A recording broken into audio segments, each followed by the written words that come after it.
Polar Express, written and illustrated by Chris Van Allsburg.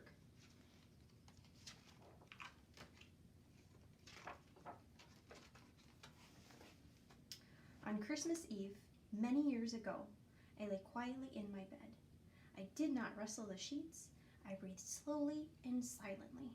I was listening for a sound a friend had told me I'd never hear, the ringing bells of Santa's sleigh. There is no Santa, my friend had insisted, but I knew he was wrong. Later that night, I did hear sounds, though not of ringing bells. From outside came the sound of hissing steam and squeaking metal. I looked through my window and saw a train standing perfectly still outside the front of my house. It was wrapped in an apron of steam. Snowflakes fell lightly around it. A conductor stood at the open door of one of the cars. He took a large pocket watch from his vest, then looked up at my window. I put on my slippers and robe. I tiptoed downstairs and out the door. "All aboard!" the conductor cried out. I ran up to him. "Well," he said, "are you coming?" "Where?" I asked. "Why, to the North Pole, of course," was his answer. "This is the Polar Express." I took his outreached hand and he pulled me aboard.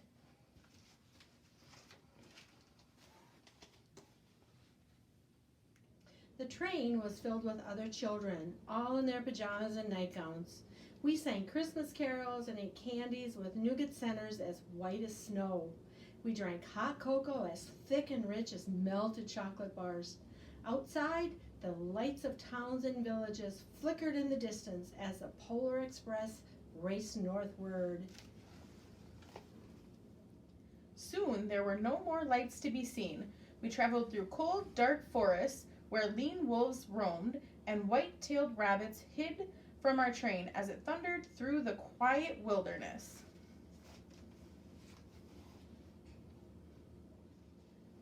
We climbed mountains so high it seemed as if we would scrape the moon, but the Polar Express never slowed down. Faster and faster we ran along, rolling over peaks and through valleys like a car on a roller coaster.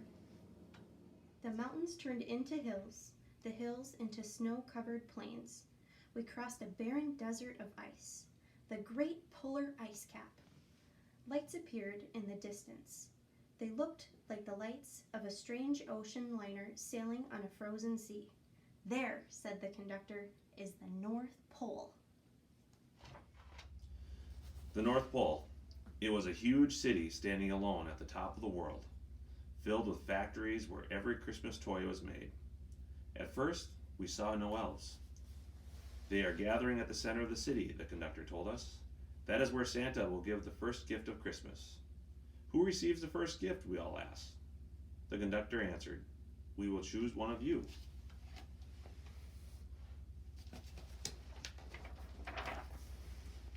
"Look," shouted one of the children, "the elves!" Outside, we saw hundreds of elves. As our train drew closer to the center of the North Pole, we slowed to a crawl. So crowded were the streets with Santa's helpers. When the Polar Express could go no farther, we stopped and the conductor led us outside. We pressed through the crowd of the edge of a large open circle. In front of us stood Santa's sleigh. The reindeer were excited. They pranced on pace, ringing the silver sleigh bells that hung from their harness. It was a magical sound like nothing I've ever heard. Across the circles, the elf apart of Santa appears, and the elves cheer widely. He marched over to us and pointed to me, said, "Let's have this fellow here." He jumped into the sleigh, then the conductor handed me up and sat me on Santa's knees, and he asked, "Now, what would you like for Christmas?" I knew that I could have any gift I could imagine, but the thing I wanted most for Christmas was not inside Santa's giant bag. What I wanted more than anything was one silver bell from Santa's sleigh. When I asked, Santa smiled. Then he gave me a hug and told an elf to cut a bell from a reindeer's harness. The elf tossed it up to Santa. He stood holding the bell above him and called out, "The first gift of Christmas!" A clock struck midnight as the elves roared their approval. Santa handed the bell to me and I put it in my bathrobe pocket.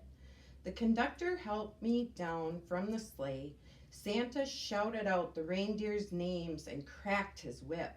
His team charged forward and climbed into the air. Santa circled once above us and then disappeared in the cold, dark polar sky. As soon as we were back inside the Polar Express, the other children asked to see the bell. I reached into my pocket, but the only thing I felt was a hole. I had lost the silver bell from Santa Claus's sleigh.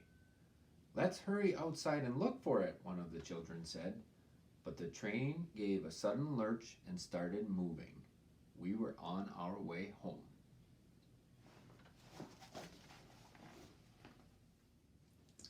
It broke my heart to lose the bell. When the train reached my house, I sadly left the other children. I stood at my doorway and waved goodbye. The conductor said something from the moving train, but I couldn't hear him. "What?" I yelled. He cupped his hands around his mouth and said, "Merry Christmas!"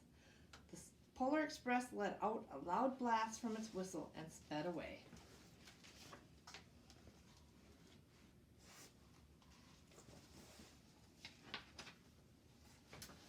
On Christmas morning, my little sister Sarah and I opened our presents. When it looked as if everything had been unwrapped, Sarah found one last small box behind the tree. It had my name on it.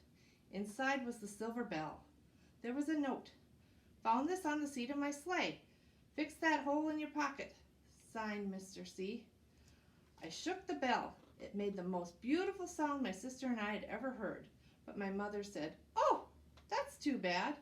"Yes," my father said, "it's broken." When I'd shaken the bell, my parents had not heard a sound.